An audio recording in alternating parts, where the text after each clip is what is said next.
Hello, সবাই কেমন আছো? আমি আবার চলে এসেছি নতুন একটা ভিডিও নিয়ে। Don't forget to like, share and subscribe to unknown foodie.in। তো গতকালকে কিন্তু প্রচুর বৃষ্টি হয়েছে অনেক জায়গাতে। তোমাদের ওখানে হয়েছে?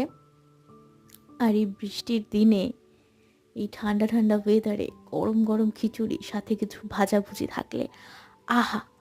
কি যে তৃপ্তি লাগে খেতে, কি আর বলবো। কালকে আমার দিনটা খুব এক্সস্টেড ছিল, কিন্তু রাতে এরকম একটা সুস্বাদু ডিনার খেয়ে আমার জাস্ট ক্লান্তি পুরো দূর হয়ে গেছিল। ছিল সবজি দিয়েই নরম নরম খিচুড়ি। আমি প্রেফার করি ভুনা খিচুড়ির থেকে এই নরম খিচুড়িটাই। সাথে ডিম ভাজা, পাঁপড় ভাজা, আমের আচার, আর অত্যন্ত একটা পছন্দের জিনিস, সেটা হচ্ছে একটা রসগোল্লা আর একটা গোলাপজাম। আচ্ছা, তোমরা কি কি করলে এই বৃষ্টির দিনে আমাকে অবশ্যই জানিও। দেখা হচ্ছে অন্য কোনো ভিডিওতে। বাই।